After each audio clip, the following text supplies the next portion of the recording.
Craft two be nurse YouTube channel છે અસ્તિત્વ the nursing ગુરુકુળ. એની અંદર એઝ એ નર્સ તમારું નોલેજ અને સ્કિલ સાથે નોલેજ બંને હશે ને તો તમારું બહુ ઇમ્પોર્ટન્સ વધશે, ચાહે તમે કોર્પોરેટ હોસ્પિટલમાં હો કે ગવર્મેન્ટ હોસ્પિટલમાં. તો એના માટે અને વિદ્યાર્થીઓ માટે ખૂબ જ કામનું છે કે તમારી સ્કિલ ડેવલપ થશે. સાથે મારી વોટ્સઅપ ચેનલ ચાલે છે જેની અંદર હું રોજના 5 થી 7 MCQ મૂકું છું જુદા જુદા, અને બીજી તમામ વસ્તુઓ અને સાથે નાના નાના પોઈન્ટ સાથેનું એક અગત્યનું પોસ્ટર મૂકું છું જે તમને તમારી કોમ્પિટિટિવ એક્ઝામમાં પણ કામ લાગશે. તો વોટ્સઅપ ચેનલની લિંક ડિસ્ક્રિપ્શનમાં નીચે આપું છું, તો અવશ્ય ને અવશ્ય જોઈન કરજો. અને આજે જો તમે નર્સ હો તમને ગૌરવ હોય તો એક comment proud to be nurse ની અવશ્ય કરો. આજનો આપણો વિષય છે જો આખું નવી ઇન્સ્યુલિનના પ્રકાર અને નર્સની જવાબદારી. ઘણા બધાને એમ થાય કે આ શું છે, પણ આની અંદર નાની નાની વસ્તુ એવી છે જે તમારા નોલેજ અને સ્કિલમાં વધારો કરશે અને સાથે કોમ્પિટિટિવ એક્ઝામમાં પણ ખૂબ કામ લાગે એવું છે. તો ચાલો આપણે જોઈએ ટાઈપ્સ ઓફ ઇન્સ્યુલિનમાં. પહેલું જ જોઈએ રેપિડ એક્ટિંગ. પહેલું જ તે રેપિડ એક્ટિંગ છે. હવે 3 વસ્તુ એમાં દરેકમાં આવશે: ઓનસેટ, પીક અને ડ્યુરેશન. ઓનસેટ એટલે તમે ગાડી ચાલુ કરો અને લીવર દબાવોને જે ગાડી ઉપડે, એ જ રીતે ઇન્જેક્શન આપ્યાના કેટલા વખતમાં એની અસર બ્લડમાં રહેલા બ્લડ શુગરને નિયંત્રિત કરવા માટેની શરૂઆત થાય છે, તો એને કહેવાય ઓનસેટ. પીક લેવલ એટલે મેક્સિમમ, એની ઇફેક્ટ ક્યારે મેક્સિમમ હશે, કયા ટાઈમમાં, તો એ છે રેપિડ એક્શનમાં ઓનસેટ છે 15 મિનિટ. જો યાદ રાખજો 15 મિનિટ આપો પછી 15મી મિનિટની અંદર એ એની ઇફેક્ટ શરૂ થઈ જાય. પીક લેવલ એનું ક્યારે આવશે તો કે 1 થી 2 કલાક, 1 થી 2 અવર્સ. જો ઘણી બધી બુક છે, દરેક બુકમાં જુદું હોય, પણ ઓન એન એવરેજ 1 થી 2 અવર્સ. અને ડ્યુરેશન, આની અસર ક્યાં સુધી રહે. ડ્યુરેશન એટલે આની અસર ક્યાં સુધી રહે, તો 2 થી 4 કલાક. 2 થી 4 કલાક અસર રહે, પછી એની અસર રહેતી નથી. હવે શું કરવાનું છે? Nursing responsibility as a nurse શું ધ્યાન રાખવાનું, તો કે meal administer within 15 minute prior, એટલે 15 મિનિટ પહેલા અથવા તો જેના પછી તરત. રેપિડ એક્ટિંગની હો. હવે એક જ વસ્તુ ધ્યાન રાખવાની, make sure food is ready. એટલે જમવાની થાળી રેડી છે ને, હજુ જમવાના ઠેકાણા ન હોય ને તમે 15 મિનિટ પહેલા આપી દો, એમ ન ચાલે. જમવાની થાળી રેડી હોય તો એડમિનિસ્ટર વિધિન 15 મિનિટ છે.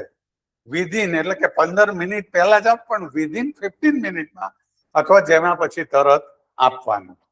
Never at a bed time. જો પહેલી જ વસ્તુ રેપિડ એક્ટિંગ જે ઇન્સ્યુલિન છે એ બેડ ટાઈમે કોઈ દિવસ નહીં આપવાનું. Avoid giving rapid acting insulin at bed time. ઉતી વખતે આપશું અથવા ઉતી વખતે લઈ લઈશ એવું નહીં.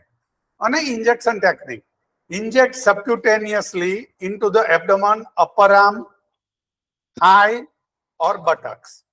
Rotate site within the same region. હવે આ બધી જ વસ્તુ હું તમને કહું છું કે ઇન્જેક્શન ટેકનિક. હવે માનો કે દર્દીને એજ્યુકેશન આપવાનું છે તો એને કહેવું પડે કે ઇન્સ્યુલિન સિરિંજ હોય તો 90 ડિગ્રી આપજો, કારણ કે ઇન્સ્યુલિન સિરિંજની નીડલ છે એની લંબાઈ એટલી જ હોય કે તમે 90 ડિગ્રી આપો તો એ સબક્યુટેનિયસમાં જાય. પણ આપણે નોર્મલ ઇન્ટ્રામસ્ક્યુલરની 1 થી 1.5 ઇંચ વાળી સિરિંજ લઈએ અને જો આપવાનું હોય તો એને 45 ડિગ્રી આપવું પડે, જેથી એ સબક્યુટેન, એને આમ ઊભું નહીં દેવાનું. એટલે તમે જો ઇન્ટ્રામસ્ક્યુલર વાળી ઇન્જેક્શન નીડલ થી આપો છો તો 45 ડિગ્રી, અને ઇન્સ્યુલિન સિરિંજ વાળી છે અને એની જ નીડલ થી આપો છો તો દર્દી જો પોતે જાતો લેતું હોય તો 90 ડિગ્રી આપવાનું. બટેક્સ, આ અમ્બિલિકસ છે, એની 2 ઇંચ ફરતી છોડીને ગમે ત્યાં આપી શકો, અથવા રાઈટ આર્મમાં આપી શકો અથવા થાઈમાં આપી શકો. અને સાઈડ રોટેટ કરતી રહેવાની. સવારે અહીંયા લીધું તો બપોરે અહીંયા લ્યો, સાંજે અહીંયા લ્યો. 3 ટાઈમ જેને હોય એને. અથવા આજે એક જ ટાઈમ હોય તો આજે બટેક્સમાં આપ્યું છે, આજે એબડોમન ઉપર આપ્યું છે, તો કાલે થાઈ ઉપર દેવાનું, પછી રાઈટ આર્મ. એટલે રોટેટ કરવાનું. એનેથી એક વસ્તુ છે જે થઈ શકે એનેથી આપણે બચવાનું છે. તો આ ત્રણેય વસ્તુ તમને સમજાઈ ગઈ. Onset, peak and duration. Make food is ready. જમવાનું તૈયાર હોવું જોઈએ. દર્દીને પૂછવાનું જમવાનું આવી ગયું છે ને, જમવાનું તૈયાર છે ને, તરત જમવાના છો ને, પછી જ એને વિધિન 15 મિનિટ આપવાનું, અથવા તો ઇમિડિયેટલી આફ્ટર ઇટિંગ. પછી છે short acting regular. Onset 30 to 60 minute, peak 2 to 3 hours અને ડ્યુરેશન 3 to 6 અવર્સ. જો આ બધું એટલે યાદ રાખવાનું કે માનો કે તમને એમસીક્યુમાં પૂછે કે શોર્ટ એક્ટિંગ અથવા રેગ્યુલર ઇન્સ્યુલિનનું ડ્યુરેશન ઇફેક્ટ ક્યાં સુધી રહે છે, 3 થી 6 કલાક, 1 થી 2 કલાક, 5 થી 10 કલાક, 24 કલાક, 36 કલાક, એવા ઓપ્શન હોય તો તમને ખ્યાલ આવે. Subcutaneous timing, administer 30 to 60 minute before meal or immediate after meal. બરાબર છે? કારણ કે ઓનસેટ એની અસર 30 થી 60 મિનિટ છે, તો જે અસર શરૂ થવાની છે એની પહેલા આપી દેવાનું છે. જમવાનું જમે એના 30 થી 60 મિનિટ પહેલા એટલે આપવાનું છે કે એનો ઓનસેટ 30 to 60 મિનિટ છે, એટલે 30 to 60 minute. IV compatibility. Regular insulin is the only type of approved for IV administration. જો એક જ વસ્તુ યાદ રાખજો, કયા પ્રકારનું ઇન્સ્યુલિન છે જે ઇન્ટ્રાવિનસ આપી શકાય, તો એ ટાઈપ ઓફ ઇન્સ્યુલિનમાં ખાલી શોર્ટ એક્ટિંગ અથવા રેગ્યુલર ઇન્સ્યુલિન છે એ એક જ ઇન્ટ્રાવિનસમાં આપી શકાય. જેમ કે ડીકે હોય, જો શોર્ટ ફોર્મ છે ડીકે એટલે ડાયાબિટીસ કીટોએસિડોસિસ, તો એમાં ઇન્ટ્રાવિનસ આપી શકાય એવું એક જ ટાઈપનું ઇન્સ્યુલિન છે, અને ઇન્સ્યુલિન છે શોર્ટ એક્ટિંગ અથવા રેગ્યુલર. અને appearance, solution must be clear and colourless. Discard if it is cloudy or viscous. અવક્ષેપિત હોય, ધૂંધળું હોય, ના તે હોય, ક્લિયર હોય છે શોર્ટ એક્ટિંગ રેગ્યુલર ઇન્સ્યુલિન. જો એમાં કઈ ખરાબી દેખાય તો આપવાનું જ નહીં, અને આઈવી તો ખાસ નહીં. આઈવી એટલે આઈવી નહીં, ઇન્ટરમીડિયેટ એક્શન. તો કે એનું ઓનસેટ છે 2 થી 4 કલાક. જો ઓનસેટ એટલે એની અસરની શરૂઆત થતા 2 થી 4 કલાક થાય. પીક છે એ 4 થી 12. હાઈએસ્ટ રિસ્ક ફોર હાઇપોગ્લાયસેમિયા છે ને, હાઈએસ્ટ રિસ્ક ફોર હાઇપોગ્લાયસેમિયા શેમાં થાય? ઇન્ટરમીડિયેટમાં. ડ્યુરેશન 12 થી 18 કલાક. એની ઇફેક્ટ ક્યાં સુધી રહે? 12 થી 18 કલાક. ક્લાઉડી અપિયરન્સ, જો આ ઇન્સ્યુલિન કેવું છે? Contain protamine giving it a cloudy appearance. Gently roll. હવે પહેલું તે ધૂંધળું સેજ આવે ને ઇન્સ્યુલિન, ક્લિયર એ આવે, પણ સેજ તમને એમ હોય કે એક દૂધની નાની કણી નાખી દીધી જે ધૂંધળું દેખાય, એવું એક જ ઇન્સ્યુલિન છે, અને એ ઇન્સ્યુલિન છે ઇન્ટરમીડિયેટ એક્ટિંગ ઇન્સ્યુલિન. કારણ કે એમાં શું હોય છે? પ્રોટામિન. હવે જેન્ટલી રોલ, કાયમ હંમેશા આપણે ડિસ્ટિલ વોટર નાખીને જે ઇન્જેક્શન આપણે આમ કરીએ છીએ ને, એ કરવાનું જ ન હોય, એને રોલ કરવાનું. રોલ કરવાનું એટલે હાથમાં પકડીને આમ ચલાવવાનું હોય. ડુ નોટ સે, આમ ન કરવાનું હોય. As this cause frothing and inaccurate dosing. શું કામ? તો કે ફ્રોથિંગ થાય, ફીડ મળે, અને ઇનએક્યુરેટ ડોઝિંગ થાય. Clear before cloudy.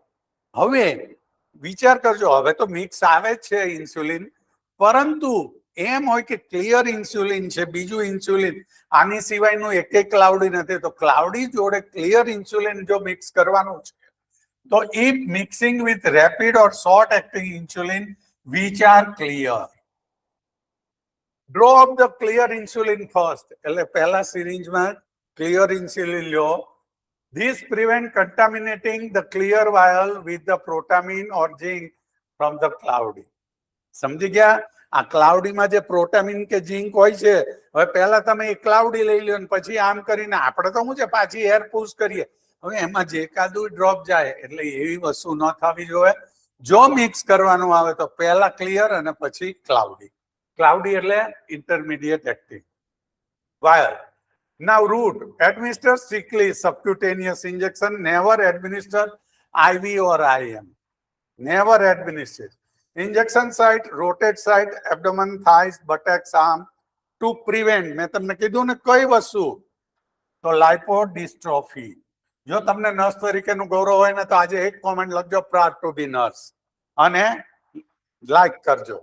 લાઇપોડિસ્ટ્રોફી. ત્યારબાદ છે લોંગ એક્ટિંગ. ઓનસેટ એટલે એની અસર શરૂઆત થવાની 1 થી 4 કલાકમાં થાય. પીકલેસ એટલે પ્રિકલેસ છે એની સ્ટેબલ રહે, આમ એનો ગ્રાફ આમ જ રહે. એકવાર અસર શરૂ થવાની થાય ને પછી સ્ટેબલ એક્શન જ રહે. અને ડ્યુરેશન ક્યાં સુધી છે? 24 કલાક. તો કયા ટાઈપના ઇન્સ્યુલિનની 24 કલાક ઇફેક્ટ થાય છે? Long acting. નો મિક્સિંગ, આને મિક્સિંગ નથી કરવાનું. આને મિક્સિંગમાં ન આવે, ઇન્ટરમીડિયેટ જોડે ન આવે. Do not mix long acting insulin in the same syringe with any other types of insulin. Mix નહીં કરવાનું. રૂટ છે subcutaneous, never administer IV or IM. Timing, administer at the same time each day. દરેક આજે સવારે લીધું ને કાલે સાંજે લીધું એમ નહીં. એક ટાઈમ ફિક્સ રાખો. અને કોમનલી કયો ટાઈમ ફિક્સ રાખવાનો? Bed time. એક ટાઈમ ફિક્સ રાખવાનો છે ને લોંગ એક્ટિંગ ઇન્સ્યુલિન ને.